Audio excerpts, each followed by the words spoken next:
Olá pessoal, sejam bem-vindos ao canal Entre Linhas. É o momento de nós explorarmos as entrelinhas da lição da Escola Sabatina. Estamos aqui já na 10ª lição desse trimestre, caminhando já para o fim dessa série e vamos estudar da confissão à consolação. Primeiro já gostaria de começar agradecendo aos comentários, ao incentivo, a você que tem curtido, compartilhado o conteúdo desse canal. Muito obrigado pessoal, agora sim estamos completando oficialmente 3 anos aí de ministério, foi em fevereiro que nós começamos basicamente o nosso projeto. Então muito obrigado a você que nos tem apoiado aí. Mas vamos já destacando aqui o que nós vamos ter nesse vídeo de hoje. Nós vamos falar na palavra da Torá sobre os termos confissão e consolação em hebraico, alguns termos que o Ricardo vai trazer aqui a pitografia, alguns comentários que comentaram que gostaram, né, da pictografia. Nós vamos também trazer aqui, claro, né, Alinhando a Doutrina, que é o quadro que o Marcos traz aqui sempre uma doutrina bíblica alinhada à linha da lição. Nós também vamos dissecar aqui em hebraico o verso para memorizar, aqui esse verso de Daniel 9:19,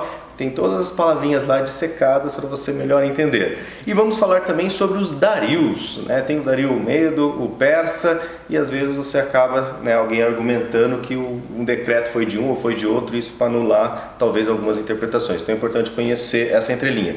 Nós vamos falar sobre Tefila, que é a oração que Daniel fez, e depois a gente traz os detalhes aqui sobre a oração. Nós vamos falar também na intercessão aqui de Moisés, que é o tema, se eu não me engano, acho que de terça-feira, né?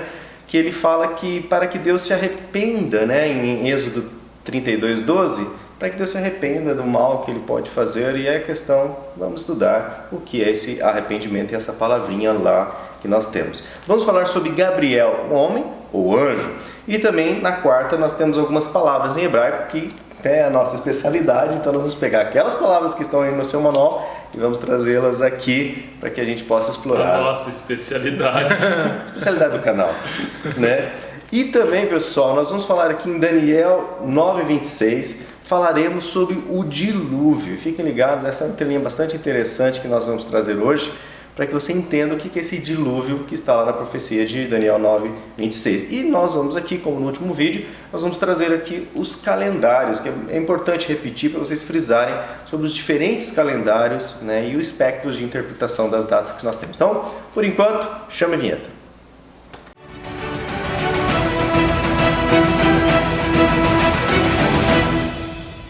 Bom pessoal, antes de nós entrarmos então nas entrelinhas desse canal, nós queremos aqui agradecer e destacar aqui alguns comentários. Lembrando que, além dos comentários, você pode acompanhar aqui nas descrições de todos os vídeos os materiais, os slides que a gente coloca e também os grupos de WhatsApp, se você quiser participar de algum. O Família Entre Linhas 1 e 2, onde todo mundo posta e é uma discussão geral, e tem o Família Entre Linhas ADM, que aí é só os administradores que postam, ok? Fique à vontade e faça parte aqui desse ministério. Vamos lá então, eu queria agradecer aqui ao Peterson Valber, né, que estou começando a assistir e é a primeira vez que comentou. Então, obrigado, Peterson, pelo seu comentário. O Azevedo agradeceu a explicação dele, né, a explicação que você deu, a pergunta dele no último vídeo. Sobre as satrapias, né? Isso. Elizabeth Neves também, gostando de assistir a gente. Valdemir Silva. O Valdemir pediu para a gente mandar um abraço para a mãe dele lá em Imperatriz, Maranhão, Dona Cícera. Então um abraço para Dona Cícera. Dona Cícera, seja bem-vinda ao canal. Crispim Elcio também, Deus seja louvado, tem acompanhado o trabalho. Muito obrigado, Crispim, pelo apoio. Valdemir novamente falando sobre a cara de sono do Alexandre. Sidney César, né, elogiando o conteúdo. Camilo dos Reis, parabéns, valeu pessoal. Valdemir novamente. Elisângela Maria, dizendo que conseguiu assistir o vídeo todo e que bom que ela vai assistir mais durante a semana. E isso tem ajudado ela a entender o conteúdo da lição e compartilhar a lição no sábado com os alunos. Valdemir Silva também, mais uma vez. Celda Marta, fui até o fim, e foi o primeiro comentário da Celda. Obrigado, Celda, aí pelo primeiro comentário. O Ariel José dos Santos, né, também fala assim que se o vídeo tivesse 5 horas, Ariel, a gente morria gravando. ele assistiria o vídeo. Legal. Valeu, Ariel, obrigado pelo carinho. Acompanho vocês há algum tempo, né, mas hoje não me contive, teve que comentar. Obrigado, Ariel, pelo seu comentário. Nos fez muito feliz porque é um trabalho e todo mundo, claro, gosta de receber, né, ver que o trabalho está dando frutos. O feedback positivo. Não é nem questão de orgulho, alguma coisa, só para você ver, nossa, tem pessoas, realmente o esforço vale a pena. Norma Almeida também, cada vez mais gosto de vocês, né? E Elizabeth, mais uma vez, comentando aqui conosco. Pessoal, muito obrigado pelos seus comentários, vão ter vários outros aqui durante o vídeo. E espero que você continue comentando, tá? Por que todo youtuber pede isso? Porque na verdade quando você comenta, né, o vídeo, o YouTube começa a promover esse vídeo porque acha que é interessante, o povo assiste, comenta, então deve ser algo interessante. Ele começa a sugerir, e mais de 50% dos ouvintes aqui do canal, né, que assistem o vídeo, vem justamente da sugestão do YouTube. Mesmo os inscritos, às vezes é o YouTube que sugere para os inscritos e não os inscritos, graças ao seu comentário, graças ao seu like. Beleza, pessoal? Mas vamos ao que interessa então. Vamos começar então com palavras da Torá. Vai lá, Ricardo. Bom, vamos lá, gente. Lição 10. Da confissão à consolação. Primeira palavra que a gente vai pegar aqui, gente, é confissão. A palavra confissão, eu escolhi, tem outras, óbvio, mas eu escolhi essa palavra toda, que seria um agradecimento, gratidão, sacrifício do animal em agradecimento, é um corban, é um dos korbanot, ação de graça, louvor, glorificação ou confissão. Se escreve toda com um tav, que na pictografia hebraica, ou seja, como a escrita hebraica começou, seria como se fosse um xizinho, como se tivesse um contrato, e mais ou menos igual ao desenho animado, quando se assina o contrato de desenho animado, você coloca um X, é mais ou menos isso. Seria uma cruz, um X, é como se você estivesse aceitando um acordo. Essa seria a pictografia de tav. Dalet pode ser uma porta ou uma pobre, como nós falamos outra vez. A palavra não é pejorativa, então provavelmente seria porta, seria a referência para a construção da palavra.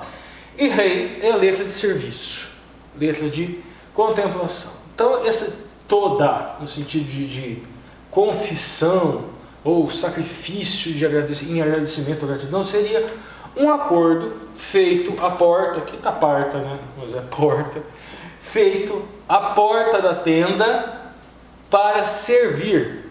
Que tenda seria essa? Note aqui, gente, sacrifício do animal em agradecimento. Essa tenda é a tenda do Mishkan Kodesh, do tabernáculo, do santuário.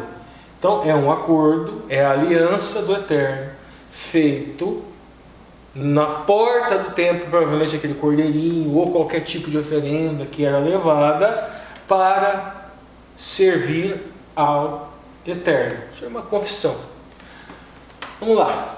Eu pensei antes ainda, Ricardo. Diga. Eu pensei na saída do Êxodo, no sangue passado no umbral da porta. Sim, pode ser também. Porque aqui a aliança, aí o sangue no umbral da porta, que era um sinal do acordo, e aqui a contemplação, o serviço, a contemplação, no caso, a contemplação da salvação, né? Porque o anjo não entrava naquela porta. Sim. Legal.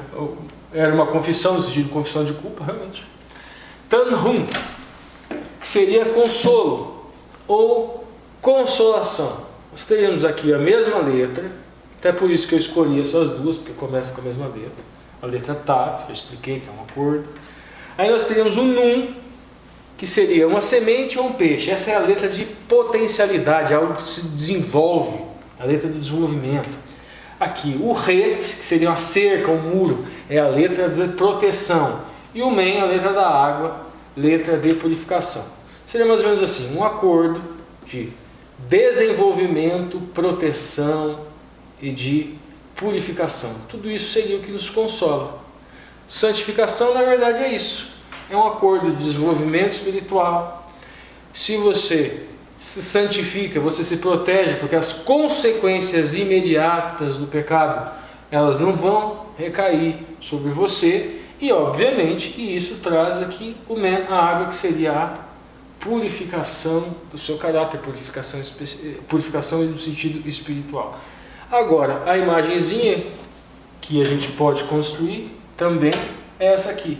Garanto que o Alexandre gostou mais dessa daqui, né, Alexandre? Não, eu tava gostando dessa. Dessa vermelha aqui? Eu tava pensando na semente enquanto a descendência de Abraão, ou seja, tipo, o contrato com a descendência. Sim. Eu me consolo na certeza de que Deus vai cuidar da descendência. Tava pensando alguma coisa Legal. assim. Mas por que essa imagem? Essa imagem é mais lúdica, tá, gente? Ó, a gente tem o barquinho aqui que seria a proteção, né? Proteção para o menino não se afogar. A gente tem a água aqui, de onde você tira o peixe para você se alimentar. Todos os elementos aqui, mas isso é mais lúdico. Legal. Antes de nós iniciarmos, então, avançarmos aqui, é importante a gente destacar agora que nós temos a participação do Marcos André, lá do canal Intelectus Apologética, e ele vai trazer então para nós o alinhamento da linha da lição com uma doutrina bíblica. Então agora é com você, Marcos. Olá, amigos do canal Entre Linhas, mais uma semana, mais uma lição, mais uma oportunidade de crescermos no conhecimento da Palavra de Deus, de aprendermos mais sobre as entrelinhas do livro de Daniel. Eu estou deixando aqui o meu protesto porque essa temporada está passando muito rápido e eu gosto muito de estudar o livro de Daniel. Não gostaria que essa temporada acabasse, mas já estamos na 10ª lição. Bom, esse é o quadro Alinhando as Doutrinas, é aquele quadro que nós trazemos aqui uma das dicas desse livro aqui para você que é professor de classe de escola sabatina e também deixamos aqui uma doutrina que aparece nas entrelinhas da lição. Bom, eu estava vendo os comentários do vídeo e vi que algumas pessoas estão perguntando sobre esse livro. Então eu fui dar uma pesquisada na internet e descobri que já existem 52 vídeos gravados a respeito desse livro, com as 52 dicas que aparecem nesse livro. Então eu quero deixar aqui como dica que você vá lá e encontre esses vídeos. A gente pode até pedir o Lúcio para deixar o link aqui para o primeiro vídeo, depois você pode ir assistindo na sequência. E são vídeos curtos que você pode assistir e ir colhendo aí essas dicas. Então acaba que fica um pouco... É um desperdício de tempo, né? A gente ficar passando aqui. Talvez eu prefira gastar o tempo aqui com as doutrinas e deixar então que você assista esses vídeos lá. Eu estou pensando nessa possibilidade, né? Então a dica que eu quero deixar hoje é que você assista lá. O primeiro vídeo foi gravado pelo pastor Heber Nunes, que é aqui da nossa união, gente boa. Eu estava falando com ele há pouco, convidando para pregar aqui na igreja de Teresópolis. E então fica essa dica para que você assista esses vídeos lá, o vídeo que é específico sobre essas dicas de escola sabatina. Sobre a doutrina que eu quero trazer hoje, ela não está tão na entrelinha da lição, mas eu gostaria de destacar alguns pontos importantes. A doutrina que eu quero falar hoje é a doutrina número 1.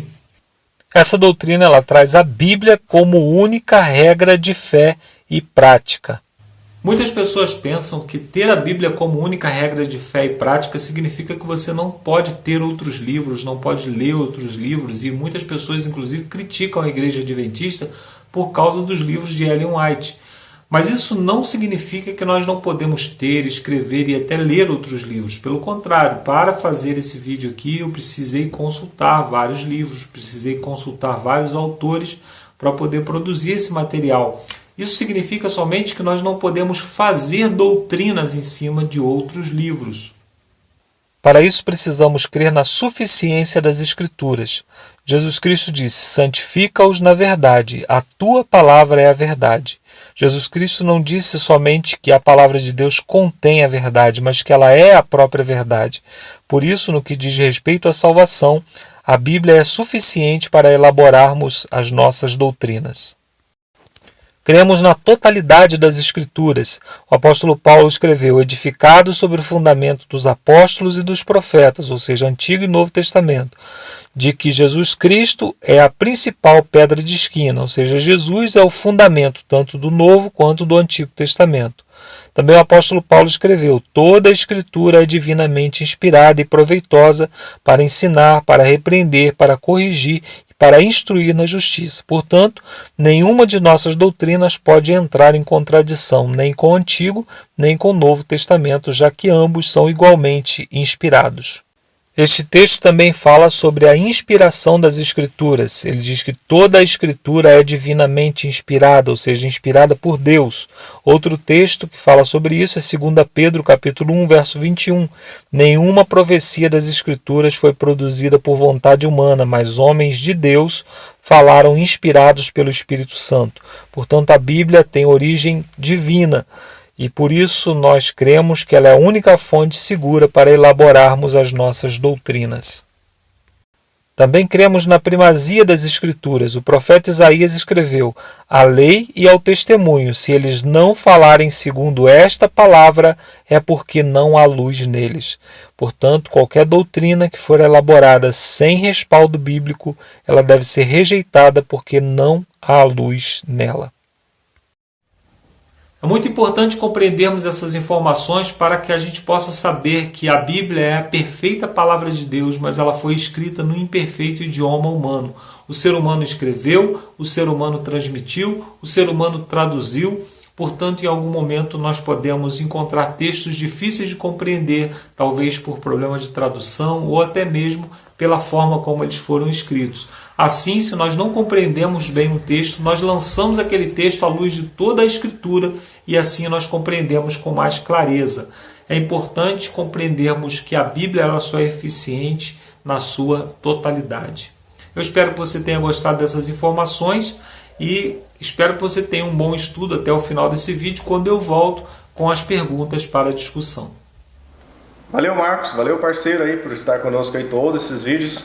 Segue então agora as entrelinhas. Alexandre, quer discorrer um pouquinho sobre... Não. Toca Quer bola. tocar o barco? Vamos lá. Lição de sábado. Na Gente, ponta da linha, Ricardo. vamos lá. Devemos sempre recorrer à oração. Por que eu coloquei devemos sempre recorrer à oração? Porque no caso do Daniel foi uma situação específica. Mas em todas as situações nós devemos conversar com o Eterno, nós devemos conversar com Deus. Na ponta da linha seria mais ou menos isso. Agora a Escritura. Lê pra gente, Alexandre, Daniel 9:19.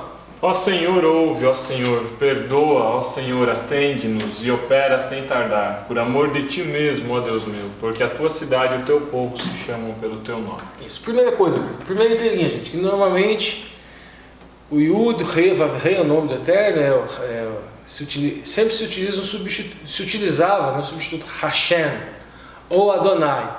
Neste verso aqui não é substituto, não. Está escrito Adonai mesmo. Então não é lendo, aqui, não é como se a gente tivesse escrito Yahweh e estivéssemos lendo Adonai. Não, está escrito Adonai de fato. Adonai seria Senhor, Senhor poderoso. É uma letra de poder, ela começa com Aleph, que é a letra de cabeça de boi na fotografia, letra de força. Primeira coisa, gente. Adonai Shema. A gente tem a Shem, Israel, Adonai Elohim, Adonai Ahad. Ouve Israel, nosso Deus, Ele é único. E agora aqui nós temos Adonai Shema. De um lado teríamos Israel ouvindo que Deus é único. Agora aqui não, agora é Adonai que ouve o povo. Shema é ouvir, escutar. Então preste atenção, Senhor, né? Nosso Senhor. Dê-nos ouvido, dar ouvido. Entende o que nós estamos falando. E pode significar também obedeça.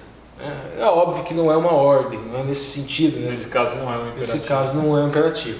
Adonai Selah. Selah seria perdoar, absolver, desculpar. Então desculpe-nos, perdoe-nos, nos absolva, Adonai, pedindo perdão, absolvição, desculpa ao Senhor. Adonai Hakashivah Vaas al Teahar seria os verbos aqui. A gente teria aqui Hikshiv, que seria prestar atenção ou obedecer.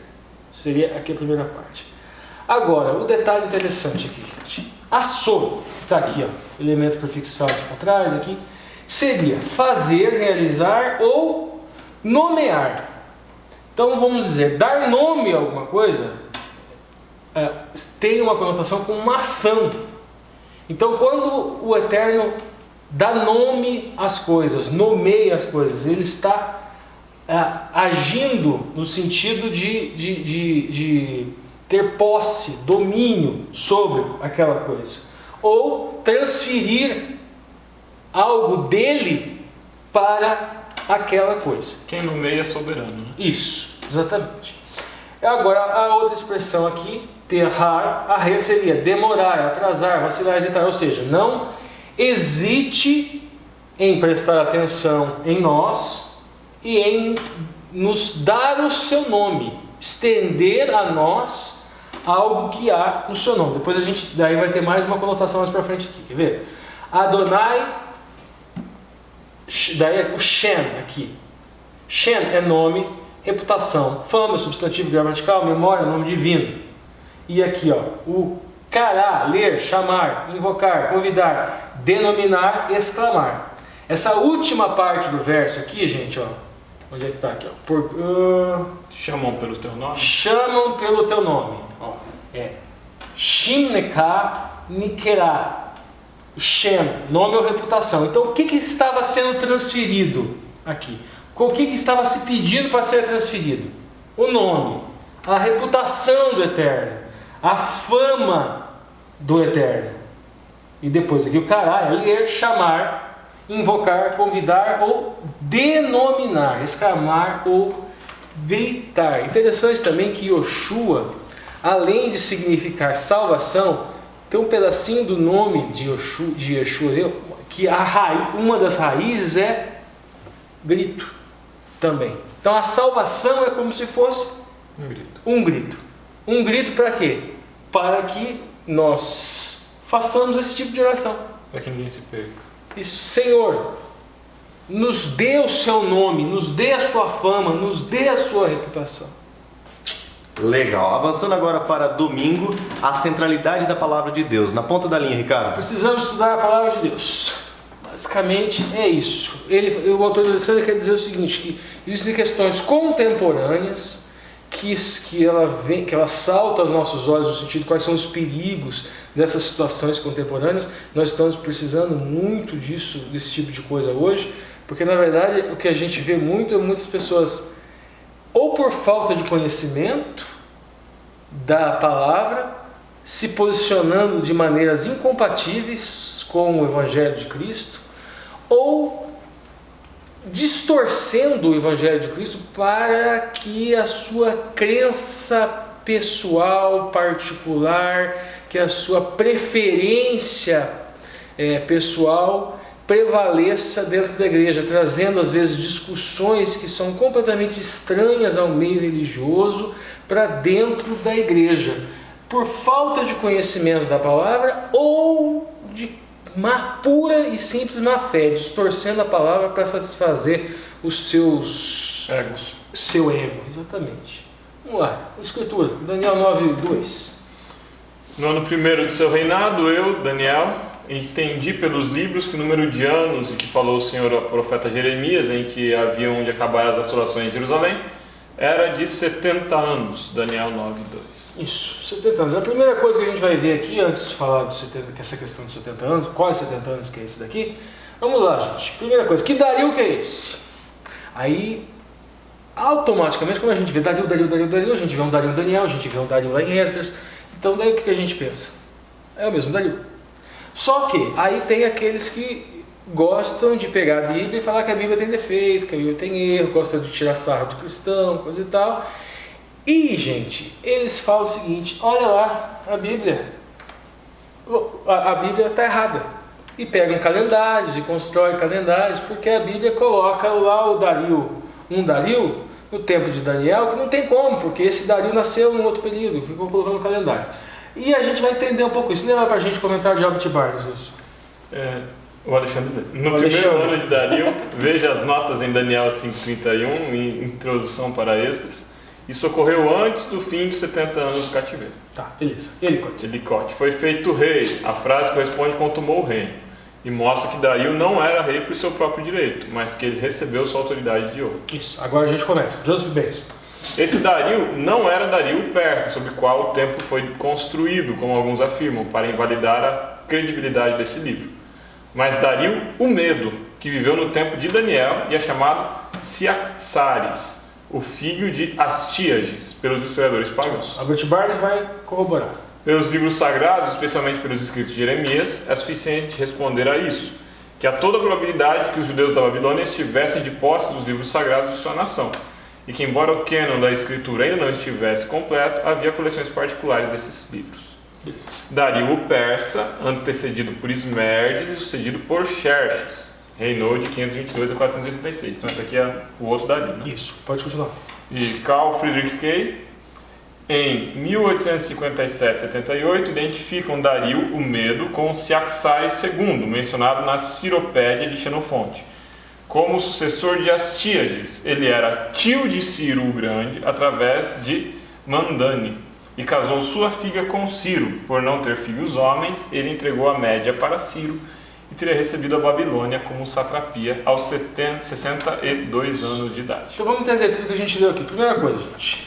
Tem um Dario que teria interagido ali com Daniel.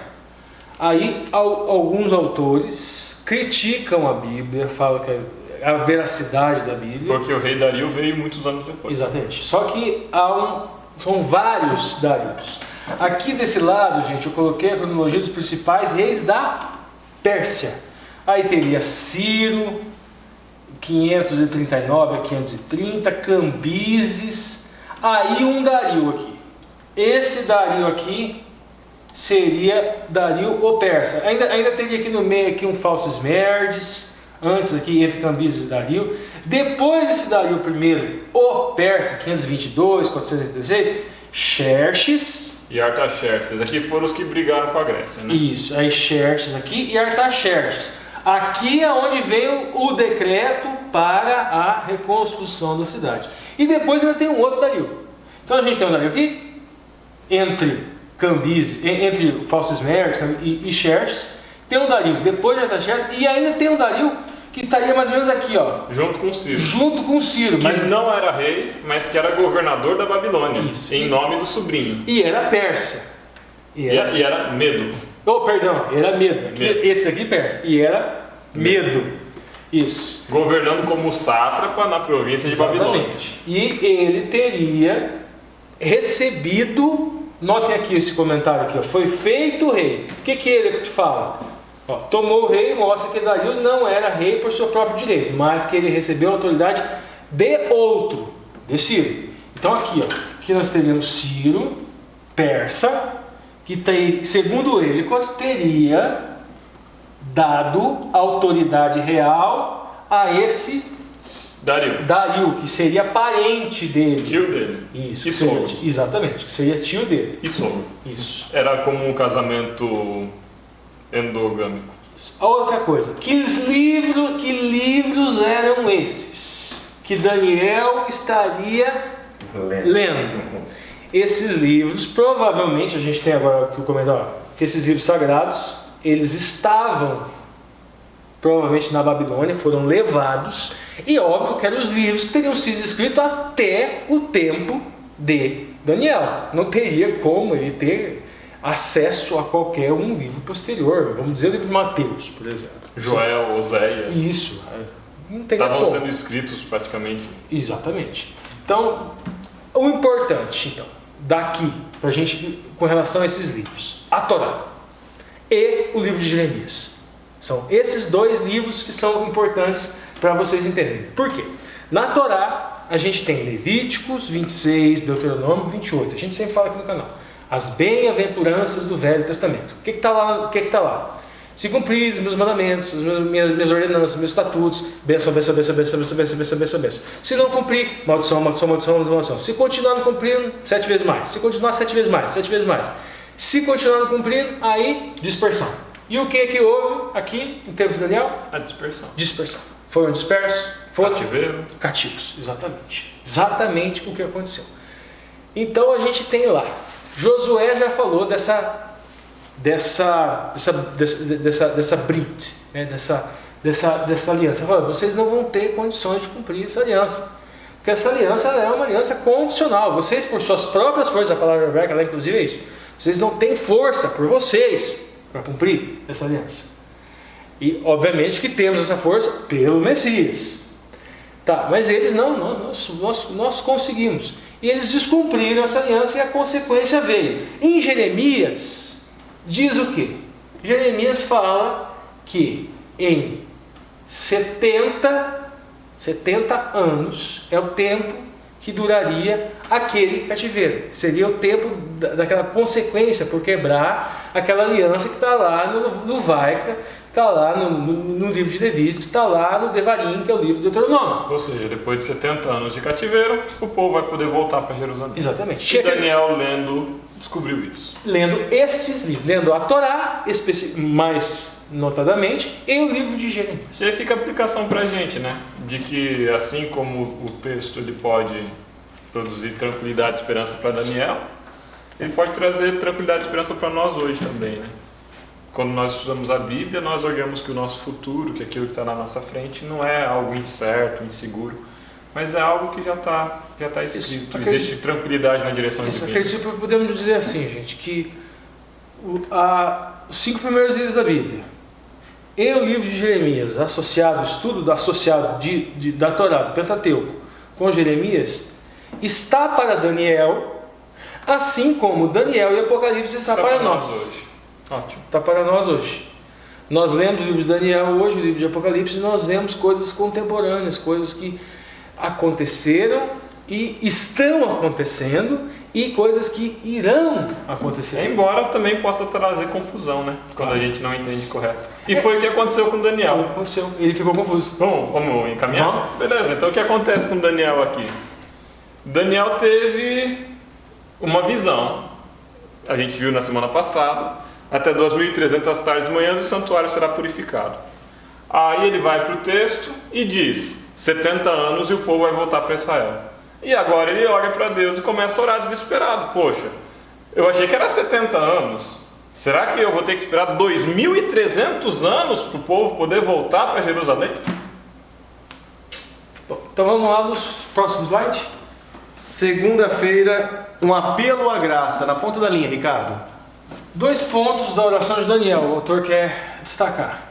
Ele não pediu explicação a Deus, e clamou a misericórdia e a graça de Deus. Esses são os pontos. Escritura, deixa pra gente.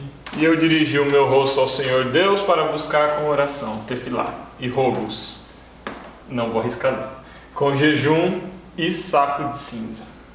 Bom, vamos lá, vamos por parte. Primeiro, Terranum, rogo, reza, súplica, pedido de misericórdia.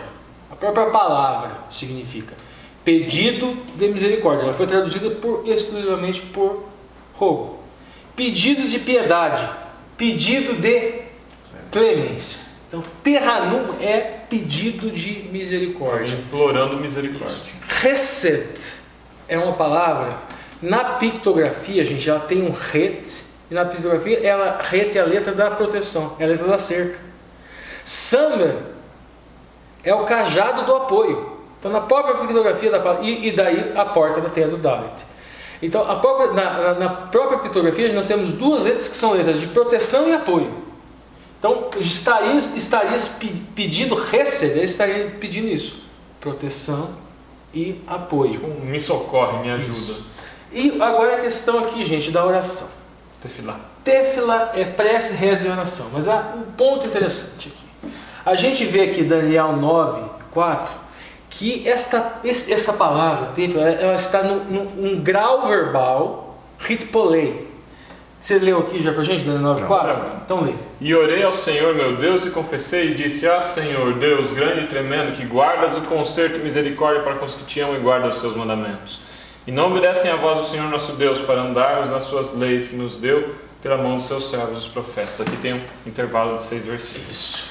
Por que eu coloquei essas 2 passagens aqui? Eu dei uma pulada para.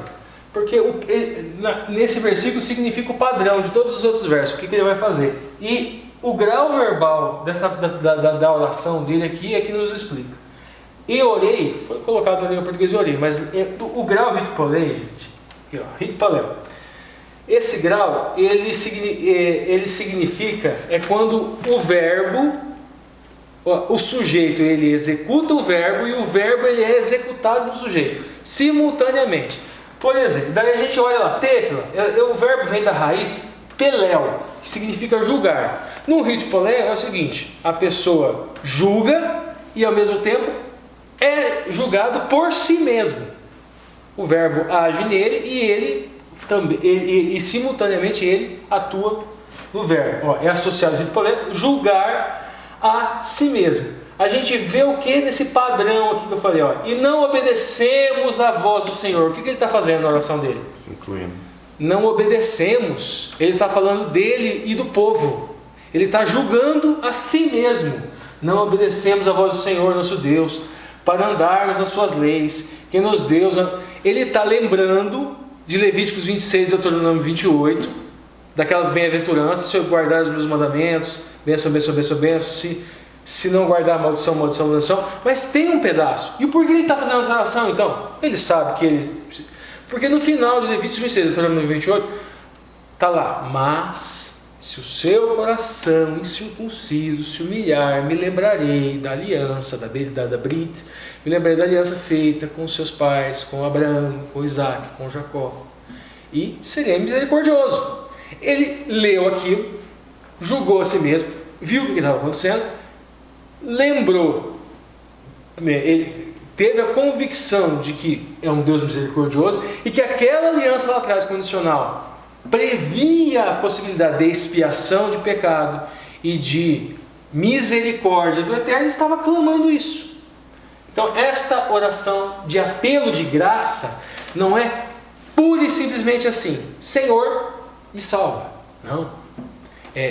Primeiro ele julga a si próprio, percebe o seu erro, tem o conhecimento de como funciona a aliança, confessa e clama.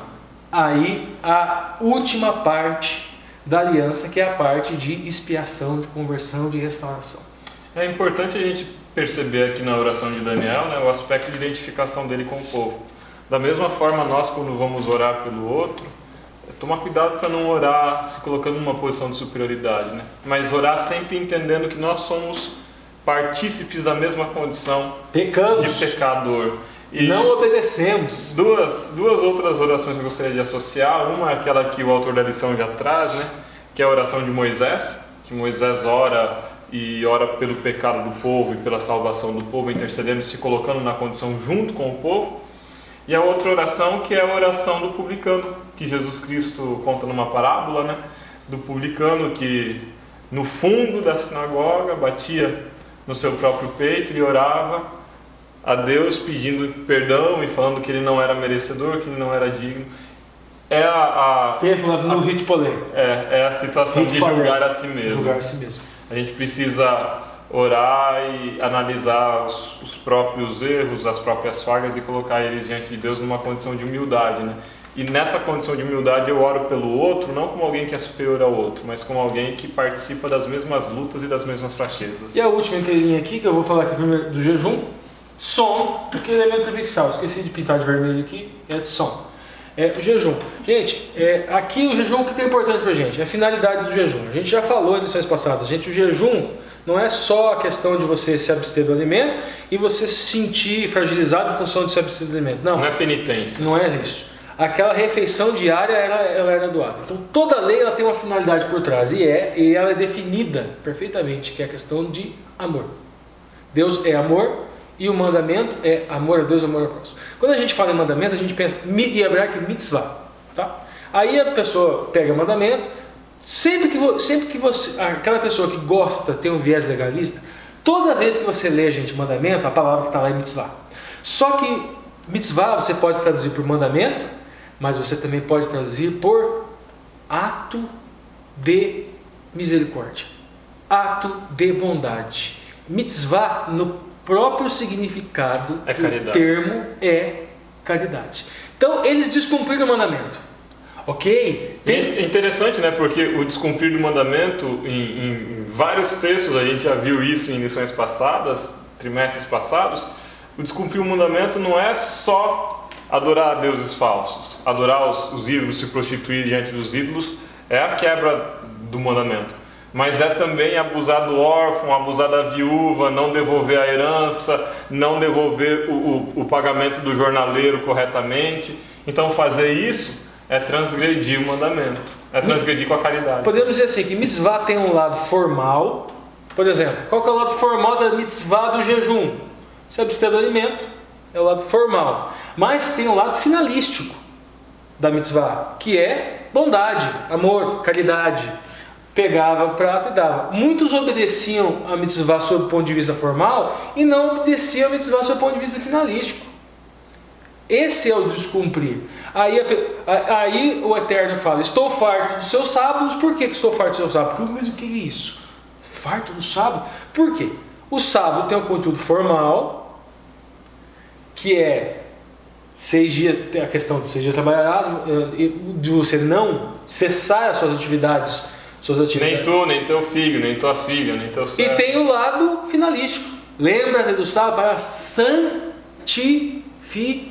E santificar não é deixar de fazer coisa só. Não, exatamente. Santificar é algo positivo, inclusive. Você estar com a sua família, você praticar caridade, você visitar a pessoa que está com problema. Então, o lado finalístico do sábado é que, na época, levou o Eterno a dizer: estou farto do seu sábado, porque eles não estavam prestando atenção no sábado finalístico. É aquilo, vocês dizimam o endro e o cominho e roubam as viúvas e os órfãos. Exatamente. Isso, vamos lá, agora vamos. Albert Barnes, lê lá pra gente, Alexandre. Dirigiu meu rosto. Provavelmente o significado é que ele virou o rosto para Jerusalém, o lugar onde Deus havia morado, o lugar de sua santa morada. Essa é a primeira visão, mas ela não é a única. Albert Barnes entende que se virou o rosto é porque, aí novamente o que a gente está falando? Ele cumpriu um costume, no caso não seria mitzvah, que ele se costumava de virar para Jerusalém na hora de orar. Isso, seria uma mishpat, né? A gente falou disso no episódio da Cova dos Leões. Isso. Agora, olha aqui, Joseph Benson entende que não era bem isso. Dirigi meu rosto, isso denota, disse Henry, a intensidade de sua mente nessa oração, a firmeza de seus pensamentos, a firmeza de sua fé, o fervor de suas afeições devotas ao dever. Ele olha, o Joseph Benson ele fala que esse virar rosto, na verdade, indica um conteúdo finalístico da mitzvah da oração. Do mandamento da oração. Então, tem essas duas interpretações. Podemos até perfeitamente associar uma interpretação híbrida no qual o ato de virar o rosto para Jerusalém era um ato simbólico que demonstrava a intensidade de sua mente nessa oração. Ele praticava aquele ato simbólico para que fosse como se fosse um gatilho, um lembrete de que a sua mente precisava estar intensa. Até porque Jerusalém tinha tudo a ver com a temática da oração que ele está fazendo, né? Ele está orando pelo povo, ele está orando sobre a terra de onde eles saíram e ele está orando sobre o retorno para essa terra também. Feito. Vamos lá? Legal. Avançando agora para terça-feira, vamos ver sobre o valor da intercessão. Na ponta da linha, Ricardo. Daniel e Moisés prefiguraram Cristo. Porém, Jesus não tinha pecado algum. E destacar também a importância da intercessão. Escritura, Alexandre. Pecamos e cometemos iniquidade, procedemos impiamente, fomos rebeldes, apartando-nos dos teus mandamentos e dos teus juízos, e não demos ouvido aos teus servos, os profetas, que em teu nome falaram aos nossos reis, nossos príncipes e nossos pais, como também a todo o povo da terra.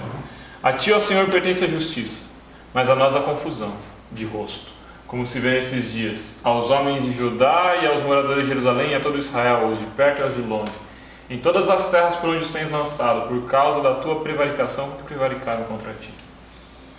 Ó Senhor, a nós pertence a confusão de rosto, aos nossos reis e aos nossos príncipes, e aos nossos pais, porque pecamos contra ti.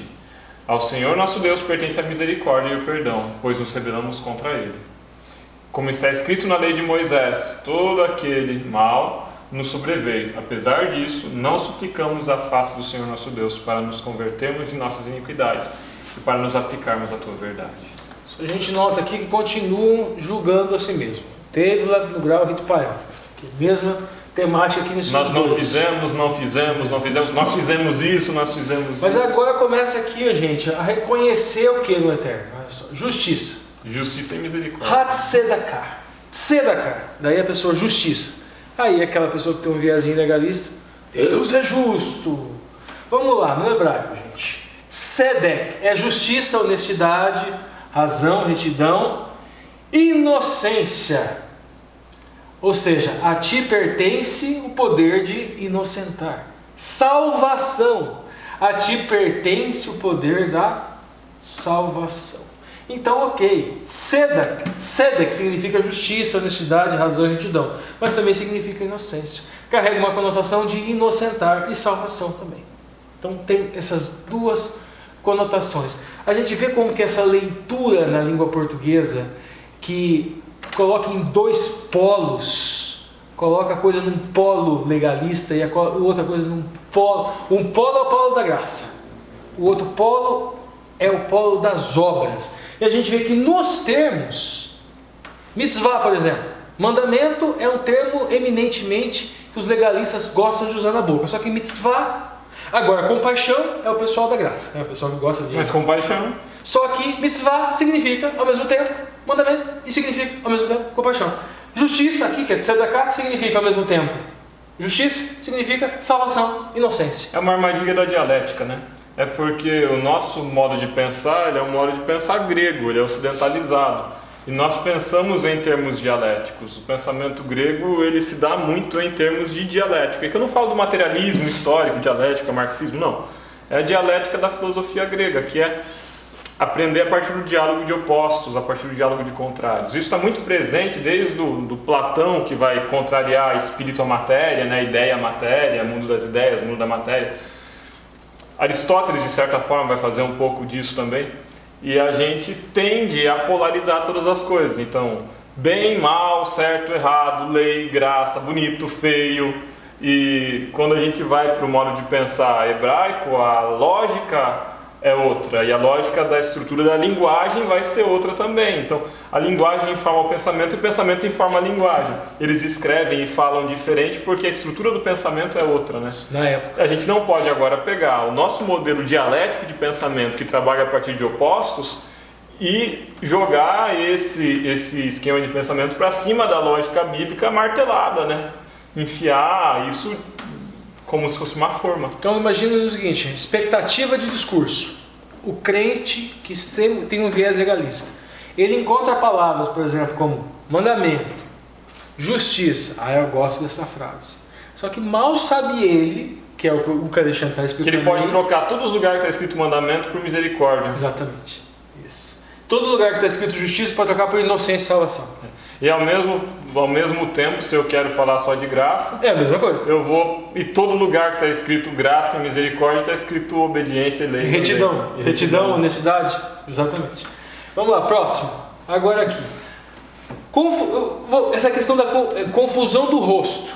Gente, eu vou direto ao ponto. É ficar com a cara vermelha. É isso. Não, a palavra aqui não é Bavel. É coragem de vergonha. Isso, é coragem de vergonha. A palavra que não é Bavel, é Bush. E realmente, um país que elege um presidente igual o Bush tem que ficar com vergonha.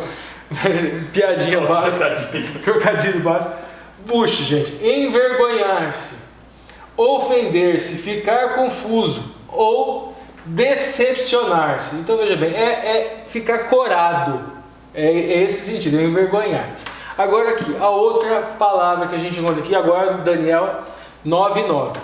A palavra aqui não é Hesed, é Haramim. Seria misericórdia, compaixão, piedade, mas ela carrega uma conotação de clemência. É uma ideia de perdão. Isso, exatamente. E a questão aqui agora do Ha, que seria, onde está aqui? Todo aquele mal. Todo aquele mal que nos sobreveio. Este Ha aqui a gente lembra da árvore do conhecimento, do bem e do mal. Esta árvore, esse conselho, et é árvore. Só que é possível fazer um trocadilho com ut, que é conselho. O conselho do mal trouxe uma consequência. O Ha aqui se escreve com um resh, que é uma cabeça, e um ain, que é a letra da experiência. Então é a experiência da cabeça. E por esse texto aqui, qual foi a experiência do rosto? Experiência da cabeça? Vergonha. Vergonha. Então este mal, este Ha aqui, prejudicial, ou seja, o ouvir do conselho da serpente trouxe confusão ao rosto, ou seja, vergonha à cabeça. E esta vergonha à cabeça, obviamente, ela se materializou em maldição. Aquelas maldições que são encontradas lá no Vaikra e lá no Devarim, ou seja, lá no livro de Levíticos, lá no livro de Deuteronômio, que a gente já falou agora. Agora, Êxodo, e a gente vai para a próxima entrelinha. Lê lá, Alexandre, para a gente.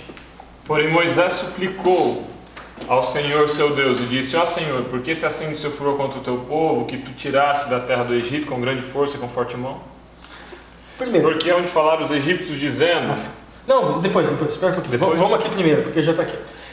A gente vê suplicou aqui, gente. Não é a palavra... a palavra aqui não é bem suplicou.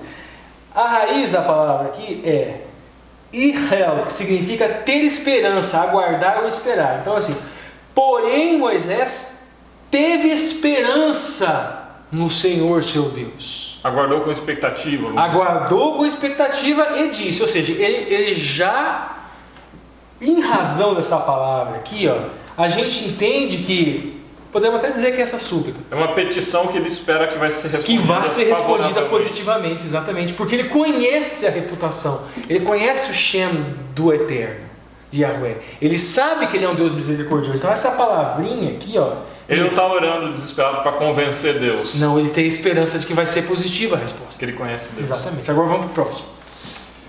Porque onde falaram os egípcios, dizendo, para o mal os tirou, para matá-los nos montes, para destruí-los na face da terra, torna-te da ira do teu furor e arrepende-te desse mal contra o teu povo. Arrepende-te deste mal. Mas espera lá. Primeiro, Deus se arrepende? E Deus comete mal. Duas coisas aqui que Deus se arrepende e Deus comete mal. Se arrepende desse mal que você ia fazer, ou seja, você ia praticar um mal. Não é bem isso. Então, primeira coisa, a palavra aqui, elemento fixado e nahem. Nahem seria consolar ou expressar condolências. Até na língua, mas pera lá, condolência, o que é isso? Vamos lá, condolência. Estado de quem se condói, sentimento de pesar, compaixão ou pena. Então, o que foi que ele pediu aqui? Tenha pena, tenha compaixão do mal. Cadê? Onde é que está aqui? Do mal contra o teu povo. Isso aqui, tenha compaixão deste mal contra o teu povo. Este mal, gente, seria propriamente o quê? Quando é que Deus pratica propriamente um ato de extermínio? Quando o cálice da iniquidade transborda. Esgota-se. Isso. Então o pedido dele foi um pedido com esperança para que Deus tivesse compaixão, a pena de exercer o juízo do derramamento do cálice. Ou seja, mais ou menos assim. Sequência. Dê mais um tempo para eles. Mais ou menos o pedido é mais ou menos esse. Dê mais um tempo para eles, ainda não derrame o cálice da iniquidade sobre eles. Não permita que as consequências das ações deles recaiam sobre eles. Vocês notam, gente, que existe um critério para o cálice da iniquidade transbordar. Ele não transborda arbitrariamente. Não é Deus assim, vai lá e joga. Não. É só lembrar do faraó. Vão vir nas pragas e o faraó endureceu o coração. Ou seja, vai enchendo o cálice. E o faraó endureceu, enche mais. E o faraó endureceu o coração, enche mais. E o faraó endureceu o coração, enche mais. Chega lá no final. Chega num ponto que vai transbordar. E Deus endureceu o coração do faraó. E Deus endureceu o coração do faraó. A retirada do Espírito Santo. Isso. E aí é onde as consequências recaem. Plenamente. E é nesse sentido. O povo fez, endureceu. E Moisés disse: tenho esperança na sua fama, na sua reputação de Deus de amor, de Deus de compaixão. Espera mais um pouco. Tenha piedade. Tenha piedade desse povo. E Deus teve.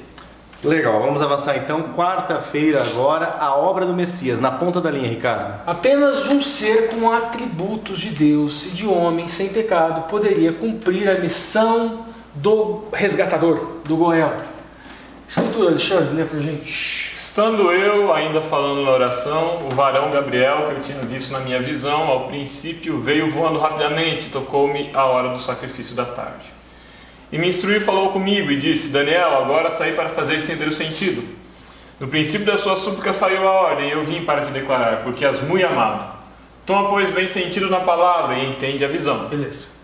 Por aqui, vamos parar. Depois a gente parte para lá.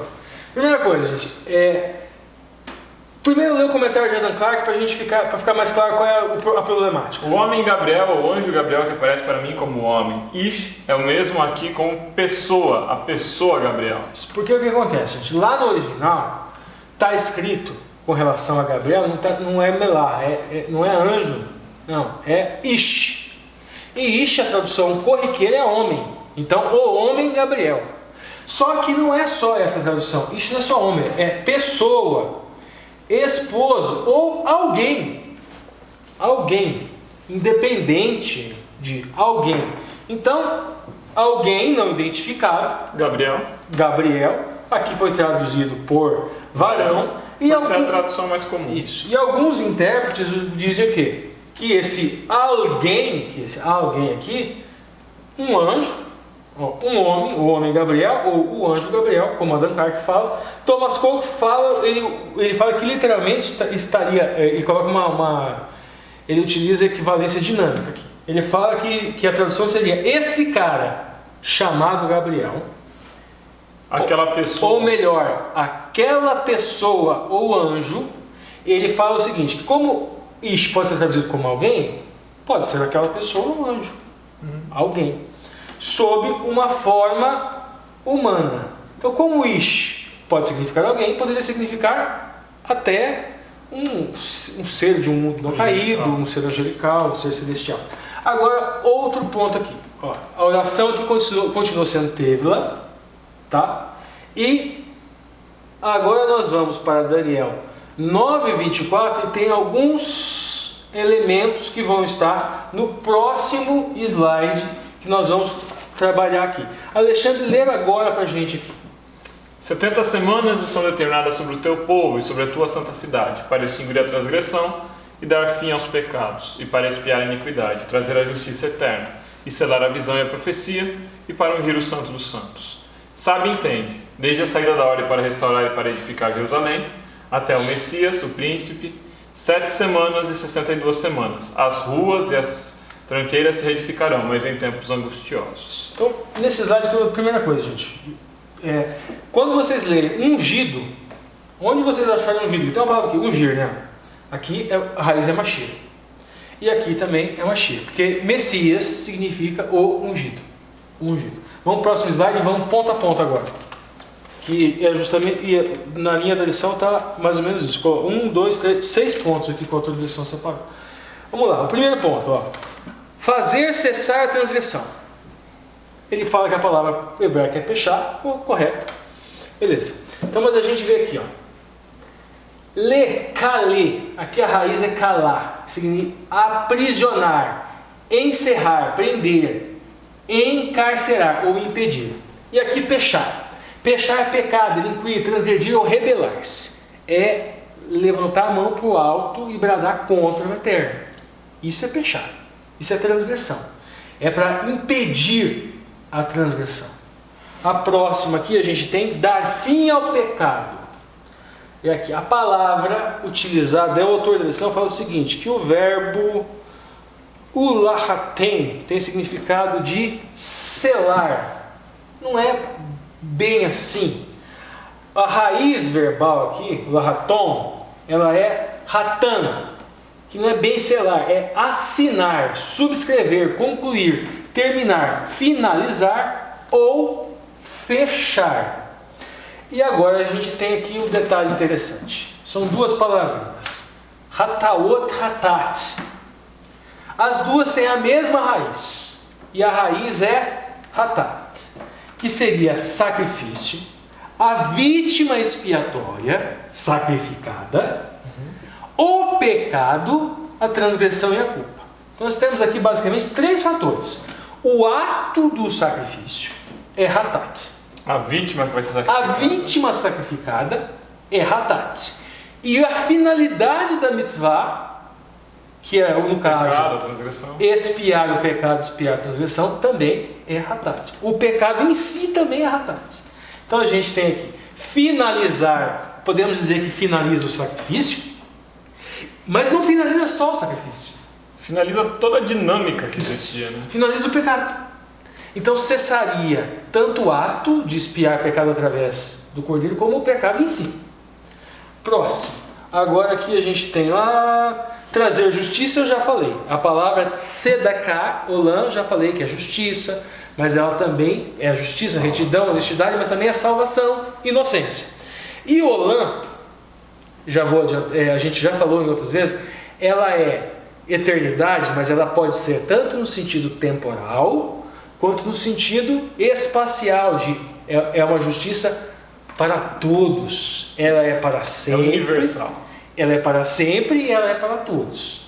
Aí o próximo ponto, selar a visão, eu já comentei aqui, a questão do selo, também ela está relacionada, mas a última que eu quero aqui... Expiar pecado. Expiar pecado. Vamos lá. A palavra lá para expiação de pecado é kippur. A gente lembra automaticamente, quem está acostumado com as festas, de que festa? Yom Kippur. Yom Kippur. Yom dia, Kippur expiação. Vem dessa raiz. Kippur, que é perdoar, desculpar, apaziguar, expiar ou reparar. Este termo está associado com a festa do Yom Kippur. É interessante como agora aquele aspecto duplo, né, do não ser dialético, na dialética de oposição, o grego chamaria isso de uma dialética de complementaridade, né? Mas não vem ao caso. Como a mesma palavra ela vai trazer em si tanto o perdão quanto a paga desse perdão.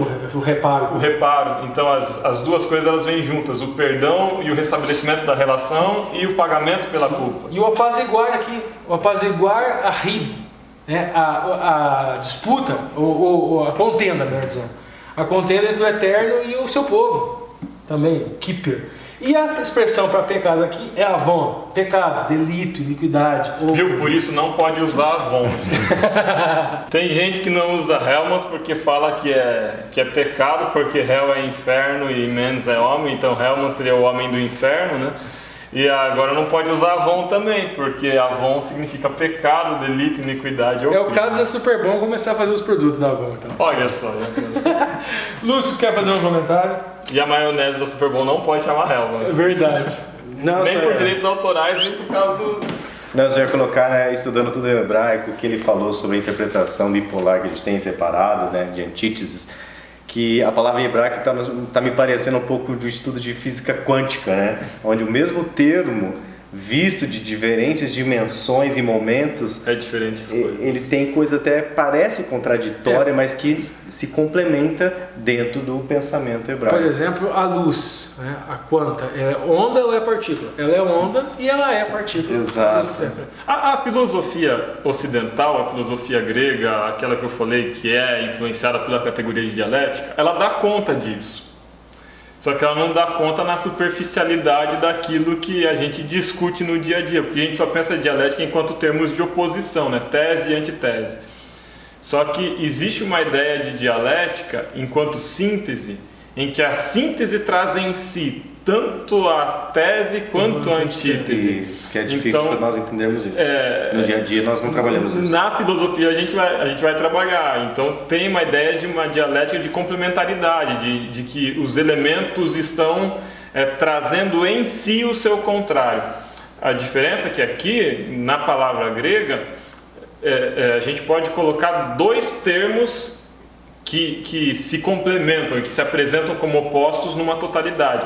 Aqui os dois termos estão na mesma palavra. Então existe uma dinâmica interna à palavra que é de uma dialética, de uma relação dialética completa. Então a gente tem dentro da palavra tese, antítese e síntese. A palavra ela é como se fosse um bloco em 3D que a gente manipula. Em várias dimensões, né? Não, e se você parar para pensar o Mashiach, Yoshua HaMashiach, um Yoshua HaMashiach que é divino e é homem. Isso. Ele era Deus, ele estava com... E o verbo era Deus, e o verbo estava com Deus. E tem as duas naturezas estão... E o verbo se fez carne. E o verbo se fez carne, exatamente.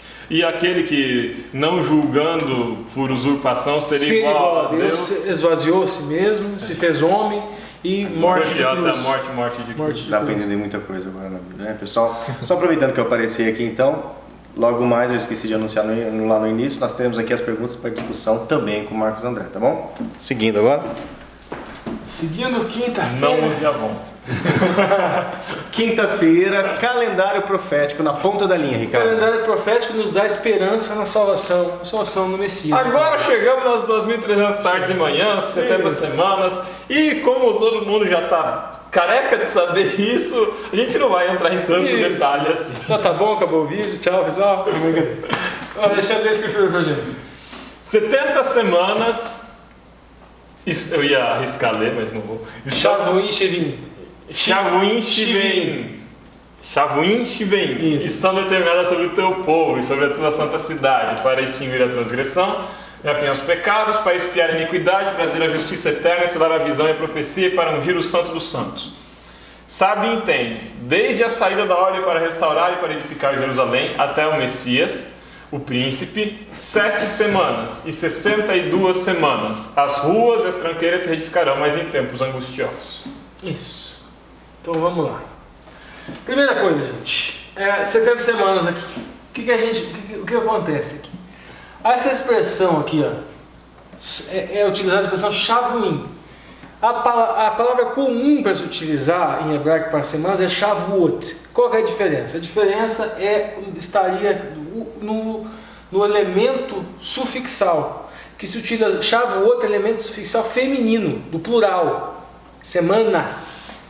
E aqui a gente tem aqui shavuim, que seria um elemento sufixal, poderíamos dizer masculino, mas foi traduzido. Isso é tipo semanos. Isso, mais ou menos isso, se fosse traduzir para o português. Mas qual que é o ponto? Shavuá, gente, pode significar semana, ou pode significar também 7 anos. Pode significar as duas coisas. Agora, a gente tem Shiba, significa também tudo mesmo dessas letras. Setuplicar, multiplicar por 7, repetir 7 vezes. E Shiva também, 7, é masculino, é o 7. Então o que nós temos aqui, gente? Nós teríamos aqui Shevim, 70, daí ciclos de 7. Então, ó. Então seria 70 setes. 70 setes. 70 setes. 70 vezes 7. No caso, como nós falamos aqui, semana também pode ser 7 anos. Ó. 70 vezes 7, 490. Não precisaria, propriamente, nem utilizar aquela conversão profética que a gente encontra em Números e encontra em Ezequiel. Questão do princípio de ano. Só pela etimologia que a gente já poderíamos fazer esta conta. Portanto, representa um período de 490 anos antes que a profecia seria cumprida. Agora a gente tem outra aqui, ó. Agora, Shavuim Shiveá. 7 setes. É 7 setes. 7 vezes 7, 49. Portanto, representa período de 49 anos. Agora, no próximo slide, nós vamos analisar duas coisas aqui. A primeira coisa, gente, a questão do Messias e a questão de um príncipe. Tá? Daí nós temos 7 semanas e 62 semanas. As ruas e as tranqueiras edificarão. Tá? Veja bem, a primeira questão que a gente vai ver é quando, nós já vimos semana passada, recomendo olhar lá atrás, o vídeo passado e o vídeo retrasado, quem quiser se aprofundar um pouquinho mais. Nós colocamos os slides aqui, mas não vamos passar muito rápido, porque nós já explicamos isso com a questão do início do cumprimento. Mas agora, no próximo slide, nós vamos analisar a questão do Messias e do príncipe. Volta lá um pouquinho. Tem essa entrelinha antes. Olha, o que eu trouxe aqui nessa entrelinha, gente? Eu trouxe algumas interpretações não adventistas com relação às 70 semanas. Lê lá pra gente. Jorge Sincero, historiador bizantino, interpretou as 70 semanas como o período entre a ordem dada por Artaxerxes I para que o templo de Jerusalém fosse reconstruído no 115º ano do Império Aquemênida, persa. ou seja, tranquilamente parecida com a adventista, certo? Agora vamos lá, diferente. Preterista. O ponto de partida do cálculo é a revelação feita a Jeremias, Daniel 9:25. O término do período é a restauração de Jerusalém e a volta dos exilados. Decreto de Ciro II em 530. O que faz aqui, gente? Parte do decreto de Artaxerxes? Não, parte do decreto de Ciro. Qual que é o problema aqui, gente? Tira totalmente Jesus da jogada. O Messias é outro. Tem aquela interpretação judaica, inclusive, que fala Onias seria o Mashiach, porque Onias III ele era o sumo sacerdote que Antíoco Epifânio matou. Então, aí, o problema do Antíoco Epifânio é esse, da coesão interna a todo o livro de Daniel. Como é que a gente dá coesão interna a todo o livro de Daniel com Antíoco Epifânio? Fica difícil, porque você vai ter que adequar as datas à história de Antíoco Epifânio. E daí não dá para você eu quero Antíoco Epifânio aqui, mas eu não quero ali. Fica meio torto, fica sem coesão interna. E fica sem Jesus. E a gente fica sem Jesus. E já vem o 9:29, né? Que a gente vai estudar esse verso. Vamos lá. A edição pastoral bíblica católica Sustenta que o autor não se mostra interessado em predizer a vinda do Messias, o fim do mundo. Pelo contrário, quer sustentar a fé e encorajar a resistência dos judeus que estão sendo perseguidos por Antíoco IV. Por isso, mostra que a opressão e perseguição acabarão logo, e por isso ninguém deve desanimar. Ou seja, não tem nada a ver com Jesus. E o livro de Daniel não fala nada de Jesus. Mas a intenção é outra também, né? Porque se o chifre pequeno é Antíoco Epifânio, o chifre pequeno também não é Roma. Então a intenção também é essa. Legal. Agora sim, entre linhas. Bom, vamos lá, gente, para a gente entender. Tradicionalmente, o que a gente estuda? A gente estuda o quê? 4, 5, 7, nós já explicamos, depois vamos dar uma explicada rápida em 4, 5, 7 ou 4, 5, 8. Aí a gente tem, vamos lá. Lembra aqueles 7 setes, que daria 49? Primeiro 7 setes termina aqui. Isso, 4, saiu o decreto de Artaxerxes, 4, 5, 7. Aí nós temos aqui 49 anos, que são 7 semanas, são 7 setes, está dando 9, 25. 408, reconstrução de Jerusalém. Estaria aqui. Tá, chegamos aqui os 7 setes, 49. Aí a gente tem o ciclo das 2.300 semanas que vai mais para frente. Né? Mais para frente. Vai mais para frente. Lá na lição de sexta-feira tem, né? Isso. Aqui a gente tem as 70 semanas, tá? Então aqui a gente encontrou primeiro esses 49 anos, 7 setes. Agora a gente vê aquelas 62 semanas, que está dando 9, 26, que vai daqui, da reconstrução de Jerusalém até o ano 27, que é o batismo de Cristo. Depois a gente tem 2 meias semanas. A gente tem aqui 3 dias e meio para dar uma semana. Então a gente encontra lá, o que acontece aqui? Aqui o batismo de Jesus. Batismo de Jesus, Cristo crucificado. No meio da semana. No meio da semana e apedrejamento. Mas espera lá, Ricardo. E agora? Jesus não morreu com 36 anos? Aí que tá. Como que pode Jesus ter morrido no ano 31 depois de Cristo, se ele morreu com 36 anos? Vamos lá, gente. Primeira coisa, calendários. Não pense que... Primeiro, não existiu ano zero. Segundo, Jesus não nasceu no ano 1. Não existe ano zero, eu sempre falo isso quando eu vou explicar para os meus alunos. Ninguém comemora aniversário de 0 anos. Pensa assim. Sim. Quando você viveu um dia, você já está vivendo o seu primeiro ano. E aí você viveu o seu segundo dia, seu terceiro dia, seu quarto dia, tudo isso é seu primeiro ano. Ano e um dia é seu segundo ano. Quando você bateu lá, parabéns para você, você está comemorando, na verdade, a entrada no seu segundo ano. Porque o seu primeiro dia ali já vai ser o seu primeiro dia do segundo ano. Então, da mesma forma, não tem 0 anos. Essa é a primeira coisa. A segunda coisa. Ano 1, sim. Cristo nasceu antes de Cristo. Nossa, que isso? Cristo nasceu antes de Cristo. O que significa isso? Porque no princípio era o verbo, então. Deve ser isso. Brincadeira dele. O que acontece? Mas é também. O calendário, ele foi formado depois. Ele foi montado depois, com base em dados limitados, etc. E não tinha certidão de nascimento de Jesus. Então o que se faz? Aí, dentro de história, você encontra autores falando 9, 8, 7, 6, 5, 4, até 3. Mas, teologicamente, vamos dizer assim, entre 6 e 4, vamos dizer mais ou menos assim, antes de Cristo, para Cristo nascer. Ou seja, Cristo nasceu mais ou menos 6. Inclusive teve uma discussão esses dias no grupo do WhatsApp com relação à data dele, os anos de vida que ele teve e a profecia das 2.300 tardes de manhã. Teve um pastor falando que seria irrelevante os anos de vida dele, que o importante seria as datas que estariam aqui. Gente, não é nem questão de se seria relevante o número de anos de vida, qual curso teve, mas relevante para nós são as informações que são encontradas na Escritura. Ou seja, qual é a base escriturística para nós montarmos esses dados. Sim. Todos os outros elementos que não são escriturísticos, que são agregados, são dispensáveis. Se fossem necessários, estariam lá. Ou então você está desacreditando de que o texto bíblico ele tem inspiração divina. Nós explicamos agora há pouco, gente, que o espectro científico. Para um ano. Para começar essa data aqui, de 457, é ínfimo. Quando se fala em pensamento científico, gente. Pensamento científico lida com dúvida, trabalha com hipóteses. Nós podemos, pensando científico, vamos vestir o casaco científico. Tira casaco, bota casaco. Vamos botar o casaco científico. Alexandre vai botar o casaco historiador. Você trabalha com hipótese de aqui 457, 458. Quando Cristo nasceu? 9, 8, 7, 6, 5, 4, 3.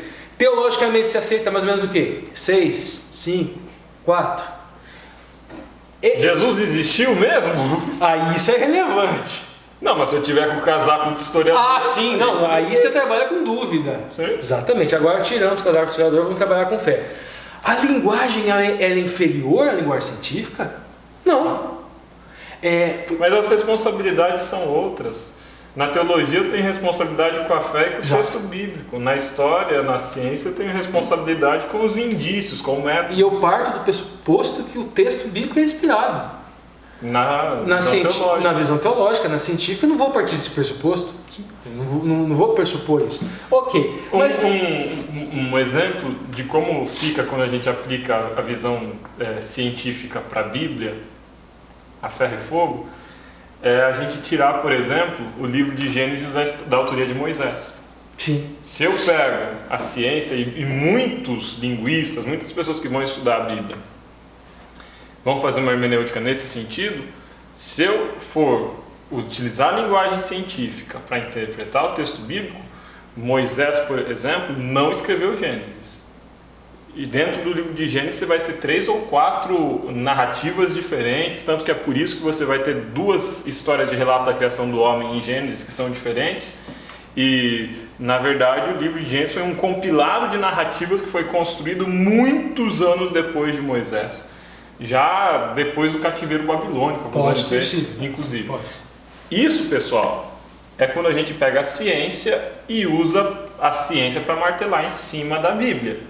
Qual que é a perspectiva de religião que a gente parte aqui? Moisés escreveu Gênesis. Pronto. Vamos lá, próximo slide, Lúcio. Rapidinho aqui, gente. Ó.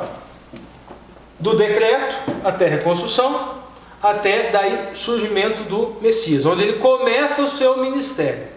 Ele surge, ou seja, começa o seu ministério aqui, ó, ano 27, ou seja, depois dos 7 das 7 semanas e depois das 62 semanas. Ali está o batismo de Jesus. Agora nós vamos ver outros elementos da profecia. A gente vai ver os calendários. Só um instantinho, né? Jesus foi cortado no meio da semana. Isso. Então, Jesus Cristo é crucificado, ele tem um ministério de 3 anos e meio e é crucificado, faz cessar o sacrifício, né? Então faz cessar o ritual, porque não era mais necessário na medida em que o cordeiro já morreu. E faz cessar o pecado, cessar o ato formal, ou seja, aquele cordeirinho morto também. O sacrifício de Cristo é completo. Né? Sim. E aí, 3 anos e meio depois, na segunda metade da semana, né? A partir de 34, tem o símbolo do apedrejamento de Estevão, só que o apedrejamento de Estevão é uma das coisas que vai acontecer aqui. É o início da pregação para os gentios. Então, a parte do ide por todo mundo e fazer discípulos começa a partir do 34. Vamos contextualizar aqui então, gente. A gente tem aqui, ó, pensar, o cordeiro pascal é morto, está aqui. Hagmasot, ele está na sepultura. Ele ressuscita. Rabicurim, ó, pensar é Páscoa. Hagmasot, festa de pães asmos. Rabicurim, festa de primícias. Daí o Alexandre está falando que agora aqui a gente tem Shavuot, Pentecostes. O que o Alexandre acabou de falar aqui? Depois do apedrejamento de Estevão, houve o quê? Repete? O início da pregação do Evangelho. Isso. Derramamento do Espírito Santo primeiro sobre os judeus e depois na casa de Cornélio sobre os gentios. Estamos aqui, ó. E daí trombetas, que anuncia o Yom Kippur. Que daí nós chegamos lá no final das 2.300 tardes de manhãs, 1844, começa o Yom Kippur Cósmicos. O Yom Kippur Cósmicos, estamos aguardando Sukkot. A festa das trombetas aqui seria que evento profético? O anúncio do Yom Kippur. O anúncio do Yom Kippur, então a festa das trombetas vai ser todo um movimento de pregação que se fortalece ali na década de 1830, 1840. Exatamente. Vamos lá, próximo slide. Calendários agora, novamente repassando rapidamente. Rapidamente, gente, porque existem alguns requisitos. para dar 457. Primeiro, não pode ser calendário babilônico. Se for calendário babilônico, vai dar 458. Vamos lá, pode ir para o próximo. Egípcio. Calendário egípcio, não dá também, vai dar 458 se for calendário egípcio. Vamos lá, agora, por fim aqui, explicando. Falei calendário babilônico, calendário egípcio. Se a gente for estudar Esdras, for pegar aqueles dados e for calcular, achar que Esdras estava falando, seguindo o calendário babilônico egípcio, vai dar 458. Agora, e se for o calendário civil judaico? Aí pode dar duas datas. Aí pode dar 457 e pode dar 458. Tudo vai depender. Se Artaxerxes subiu imediatamente ao poder, o seu ano de ascensão cobriu apenas um curto período, de agosto a outubro. O mês de Tishri começou em 18 de outubro, 465, daquele ano. Aí, mesmo sendo calendário civil, vai dar 458. Agora, se por algum motivo Artaxerxes tivesse subido ao trono depois do mês de Tishri, seu ano de ascensão se estenderia até outubro, 464, e neste caso dá 457. Ou seja, cientificamente, vestindo o casaco, temos várias hipóteses. Calendário babilônico, 458, egípcio, 458, calendário civil judaico, duas hipóteses, 458 e 457. Ou seja, tirando o casaco, a nossa hipótese teológica de 457, ela está abarcada dentro das hipóteses científicas existentes. Beleza? Ainda 70 semanas e os 2.300 dias. Isso. Bom, nesse slide aqui a gente vai perceber como que as 70 semanas elas se encaixam dentro de uma profecia anterior. Porque, vamos entender em contexto então, né? Daniel teve uma visão, nessa visão foi dito para ele que até 2.300 tardes de manhã o santuário seria purificado. A gente começou a lição falando disso hoje, né? E de como Daniel ele fica com uma dúvida ali. Poxa, se diz que o tempo do cativeiro seria de 40 anos, e agora 2.300 tardes de manhã, de quanto tempo vai ser esse tempo de cativeiro, né? Afinal de contas, ele tinha preocupação com o povo, ele vai fazer oração, e aí aparece o anjo vai explicar para ele: calma lá, Daniel, vamos sentar aqui, você não entendeu aquela profecia, então eu vou explicar para você a parte dessa profecia que te diz respeito, que diz respeito ao seu povo. 70 semanas estão cortadas para o teu povo. Então, daqueles 2.300 anos, 70 semanas estão separadas. Isso vai terminar lá em 34, mais ou menos depois de Cristo, quando a pregação deixa de estar centrada no ministério do povo judeu e passa a estar num Israel que é espiritual, que não é o povo judeu ligado à tradição judaica. Se a gente pega 457 como o ano inicial, a gente vai ter como ano final 1844, também das 2.300 tardes e manhãs, ou dos 2.300 anos. Portanto, em 1844, acreditamos, o santuário começou a ser purificado. Que santuário é esse? É o santuário celestial. Inicia-se aqui o ofício de juízo no céu. Jesus Cristo no santuário celestial, exercendo o juízo, primeiro sobre os vivos e depois sobre os mortos. A gente percebe isso muito claro lá em Daniel, quando na visão dos animais, um animal terrível e espantoso, a gente percebe na ponta pequena existe um interlúdio. Se você quiser, volte lá, assista a lição em que nós falamos dos animais. Basicamente, o animal é morto, seu corpo é entregue para ser desfeito, a ponta pequena é ferida, mas assenta-se o tribunal, abre-se os livros, mas é dado domínio para os animais por mais um tempo, até que venha o Filho do Homem. Então, entre a volta de Jesus e o juízo, existe um intervalo aí em que os reinos na terra continuam existindo. Em 1844 inicia-se o juízo, mas a purificação do santuário não era a volta de Jesus para a terra. Começava o Yom Kippur aqui. Aqui começa o Yom Kippur. Então, Alexandre, já continuei e fala sobre Daniel 9:26. Eu falei 29, né? Legal, Daniel 9:26. E depois das 62 semanas, será tirado o Messias e não será mais. E o povo do príncipe que há de vir destruirá a cidade, o santuário. E o seu fim será como uma inundação, e até ao fim haverá guerra, e são determinadas as assolações. Daniel 9:26. Eu estava conversando com o Ricardo nos bastidores, e eu trouxe para ele a seguinte pergunta: o fim será em uma inundação? Quando a gente lê isso aqui no texto, fica um pouco dúbio. Por quê? Esse fim que acontece em inundação, ele se refere ao fim da cidade e do santuário, ou ele se refere ao fim do povo do príncipe que há de vir? Por quê? Depois das 62 semanas será tirado o Messias. A gente entende aqui que é Jesus Cristo, o Messias. O ele ser tirado é ele morrer na cruz, ser sacrificado. E não será mais. Ok. E o povo do príncipe que há de vir destruirá a cidade e o santuário. Qual foi o povo do príncipe que há de vir que destruiu a cidade e o santuário? Nós entendemos que Roma. Naquela associação que é do Antíoco Epifânio, aqui já bagunçou tudo. Já não encaixa no paralelismo. Esse é o problema de pegar o Antíoco Epifânio. Porque todo o conjunto do livro de Daniel começa a ficar desconexo, não se encaixa mais. Aqui a gente mantém o paralelismo, tudo se encaixa. Tudo funciona com coesão. Então a gente entende que o povo do príncipe que há de vir são os romanos, que destruiriam a cidade e o santuário. Aqui está a destruição de Jerusalém, vai acontecer no ano 70, né? E o fim será como uma inundação. Esse fim que será como uma inundação é o fim de Jerusalém? Porque Jerusalém não foi destruída numa inundação. Jerusalém foi destruída com uma invasão do exército romano depois de uma revolta dos judeus. E o exército e o Império Romano, ele foi destruído numa inundação? Essa foi a pergunta que eu fiz para o Ricardo. E quando o Ricardo foi para o texto, a conclusão a que ele chegou é de que... Ricardo quer falar? Pode ser. Não, pode falar. Pode falar depois. É de que a inundação faz referência não à cidade e ao santuário, mas a inundação faz referência à destruição do povo, do príncipe que há de vir. Então o Império Romano foi destruído numa inundação. Vamos lá. Por quê? Por que isso?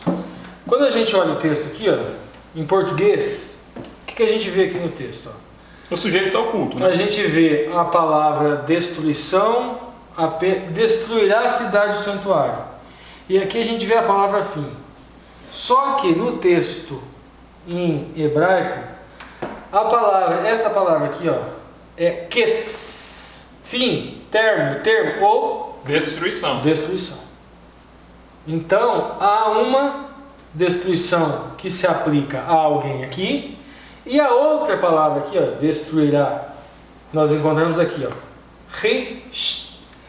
rishrit, que seria destruir, corromper, pecar, estragar ou danificar. Então temos duas palavras diferentes para destruição. Então há uma destruição da cidade do santuário e há também uma destruição em inundação do povo do príncipe. Porque a gente encontra aqui, palavra por palavra. É que isso daqui o Alexandre trouxe agora, eu não tinha nem pensado em trazer. A gente tem Icaret Mexiá, é cortar o Messias. Estou falando na ordem do texto. Aí, Venimlo, aí aqui é o verbo errie, aqui é não haverá. Verraí, daí elemento prefixal, Verrakodesh, aqui é Verrair, ir é cidade. Então, não existir cidade, Verrakodesh, Hakodesh é santuário. Então lá, cortar o Messias, não existir cidade, santuário. Aí a gente tem Iasherit, que seria essa daqui, ó. Destruir, corromper. Então veja bem, a palavra que é associada para destruir a cidade e o povo, ela significa corromper. A cidade e o santuário. Então, destruir, corromper, pecar, estragar ou danificar a cidade e o santuário. Aí depois tem Nagid, é povo, príncipe. Daí Rabá significa advir. Então, povo, príncipe advir. E daí depois Vekitso. Aí nós temos aqui, ó, Ketz, fim, término, destruição. Povo, príncipe que há de vir, acabará ou destruirá, será destruído. Terá fim, término, termo, destruição ou extermínio. Essa palavra aqui está associada ao povo do príncipe que há de vir. E daí a expressão não é, a expressão não é a mesma do dilúvio, tá, gente? Não é inundação de dilúvio. Não, aqui, shetet, que significa lavar, enxaguar, isso, inundar, alagar, exatamente. Transbordar. Tá aqui, ó. Hataf é a raiz do verbo, lavar, enxaguar, inundar, alagar, transbordar. Ótimo. Mas e agora vamos... faltou frisar, né? Porque que é inundar, alagar, transbordar. Então Roma seria alagada? O que você está falando. De onde você tirou a história dos povos? Dilúvio. Dos povos e já é o link para o próximo Agora slide. a gente tá com o mapa, né? Exatamente. Mapa. Vamos lá, gente. Roma foi destruída numa inundação? Isso, como Rafa, é inundar, alagar, e aí, o que em profecia é água, Alexandre? A água em profecia a gente entende como sendo povos, multidões, nações e línguas. E a gente tem aqui 2 mapas. Um mapa nós temos o estabelecimento do Império Romano. Vamos lembrar, na semana passada a gente estava falando dos animais, né? Falamos nas lições anteriores dos animais, do carneiro e do bode e do poder romano, sobre como depois da queda do império, dos impérios, né, herdeiros de Alexandre, dos impérios helenísticos, uma nova potência estava surgindo no Ocidente, que era Roma. E aqui está Roma na sua máxima extensão, pegando territórios desde onde hoje é a Inglaterra, a Alemanha, parte da Holanda e Bélgica, a Espanha, norte da África, Egito, Oriente Médio, atual Turquia, o leste europeu e praticamente inteiro. E fora das fronteiras de Roma, um amontoado de povos, os povos germânicos, os povos que eram chamados pelos romanos de bárbaros. Isso aqui tudo foi o Império Romano em sua máxima extensão. E o Império Romano ele prosperou, e a gente vê a descrição dele lá na profecia de Daniel. Ele pisou o povo, ele se tornou muito poderoso, ele derrotou todos os seus inimigos. E agora o Império Romano ele também entra em declínio. Não vou entrar aqui nas nuances, nos detalhes da queda do Império Romano, mas o Império Romano ele não foi derrotado por um outro império muito poderoso. Ele foi derrotado por uma multidão de povos que invadiram, foi uma migração em massa para dentro do Império Romano. Entre outros motivos, por uma mudança climática, o clima estava muito frio na região onde esses povos viviam, eles procuravam terras agriculturáveis, ao mesmo tempo viam povos migrando do Oriente e exercendo mais uma pressão, atacando esses povos germânicos aqui. Então vem povos do Oriente, atacam eles, os hunos, e esses povos aqui começam a se mudar para dentro do Império Romano, começam a se mudar para o interior do Império Romano. Qual que vai ser o saldo disso em termos de profecia? Acaba as pernas de ferro da estátua e vem os pés de barro, que são os reinos divididos. Roma foi ao seu término, inundada por uma multidão de povos, uma multidão de águas. Está aqui o dilúvio que invade Roma, que inunda Roma. Essa multidão de povos invadindo. Então o povo do príncipe que há de vir teve o seu fim numa inundação. Os povos inundando o Império Romano. Aqui a gente vai ter, por fim, o estabelecimento de vários reinos na Europa em torno desses povos que invadiram. Só apontando daí para os chifres, né? Aquele animal terrível e espantoso, ele tem 10 chifres, cada chifre representando um rei, tá? E a etapa dos reinos divididos, dos pés misturados barro com ferro, dos povos que invadem como águas o Império Romano. Dentre esses, 3 chifres são arrancados: os ébulos, os vâmbulos e os ostrogodos, que são as 3 tribos ou os 3 reinos arianos que não respeitavam a autoridade papal. Para o estabelecimento da igreja, para o estabelecimento da Ponta Pequena, vai acontecer então a derrota de 3 reinos arianos que não reconheciam a autoridade do Papa. A igreja sobrevive, a Ponta Pequena sobrevive, mas o animal terrível e espantoso, o povo do príncipe que há de vir, é derrotado por uma inundação de povos. Aqui a gente percebe como o livro de Daniel, ele inteiro funciona numa estrutura de coesão. A gente vai ver, por fim, como a estátua faz referência aos animais, os animais fazem referência à luta do carneiro e do bode, a luta do carneiro e do bode faz referência, ou encontra referência, aqui no dilúvio que destrói o povo do príncipe que há de vir. Legal. Pessoal, fica imaginando o Ariel José, que comentou que ele sempre assiste e depois a esposa dele pergunta para ele assim: você está entendendo tudo? Ele sim, tô, porque inclusive ele fez algumas disciplinas de hebraico, então ele entende e gosta do conteúdo.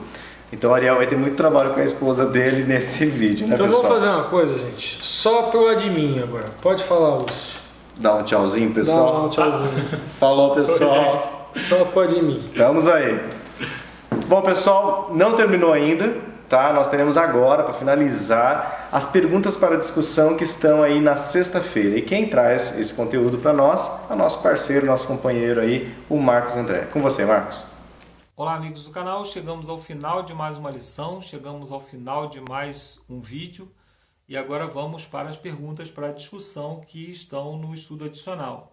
Pergunta para discussão diz assim: os estudiosos têm dito, e com razão, que a profecia das 70 semanas faz parte da profecia dos 2.300 dias, Daniel 8,14, né, que estudamos na semana passada.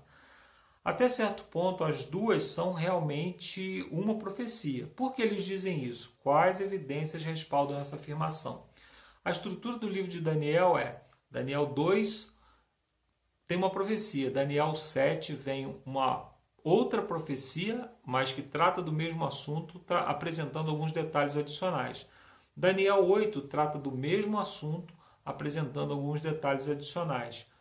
Daniel 9 vem para explicar aquilo que não ficou explicado no capítulo 8. Por quê? O anjo vem para explicar a profecia do capítulo 8 e trata do bode, do carneiro na sequência, mas no final do texto, Daniel desmaia e o anjo para de falar com ele. Essa profecia ela aconteceu no ano de 549 a.C., lembrando que as datas podem divergir um pouquinho, é sempre bom lembrar isso. Agora Daniel está no capítulo 9, 10 anos depois, ou seja, 539 a.C. Ele está estudando as profecias do livro de Jeremias e começa a orar. Aí o anjo aparece e ele diz assim: o homem Gabriel, que eu tinha observado na minha visão a princípio, Daniel 9, 21, ou seja, ele se refere à visão do capítulo 8. Por que nós sabemos que é a visão do capítulo 8? Porque ele não teve visão nenhuma no capítulo 9. Não, ele estava só orando, não teve visão nenhuma. E nesse delay de tempo aí, ele também não tem visão nenhuma. A Bíblia não registra nenhuma visão, nenhum acontecimento nesse período de tempo. Aí o anjo, no verso 23, fala assim: considera, pois, as coisas e entende a visão. Que visão se ele não teve visão nenhuma? Só pode estar falando do capítulo anterior. Inclusive, a palavra que é usada aqui no hebraico é a mesma palavra que foi usada lá para a visão de Daniel 8,14. Uma palavra diferente da visão do capítulo 8 toda. 70 semanas estão determinadas sobre o teu povo e tal. Então ele começa a explicar.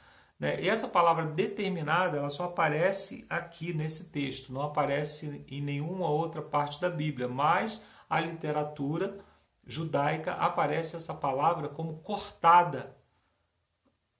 Essa palavra significa algo que foi cortado de algo maior, de uma outra coisa maior. Então aqui nós encontramos uma clara evidência de que ela trata do mesmo assunto, que ela trata de uma visão maior, onde essas 70 semanas foram cortadas. Então, evidência textual, evidência lógica, evidência do próprio anjo dizendo que estava vindo para interpretar a visão. Então, tem que se referir à visão anterior, porque ele não teve visão nenhuma nesse texto.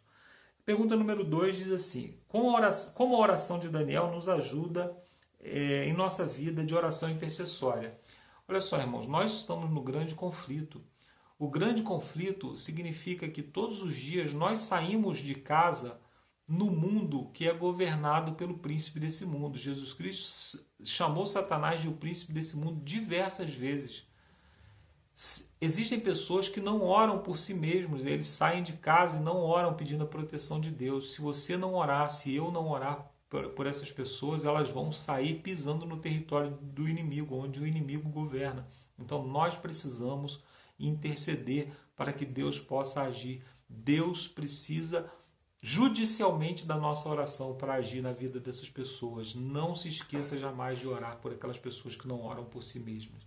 A oração intercessória é algo muito importante para que as pessoas possam se libertar das garras do inimigo. Pergunta número 3 O sacrifício de Cristo em nosso favor é a nossa esperança. Como isso deve nos manter humildes e, ainda mais importante, tornar-nos amorosos e perdoadores em relação aos outros.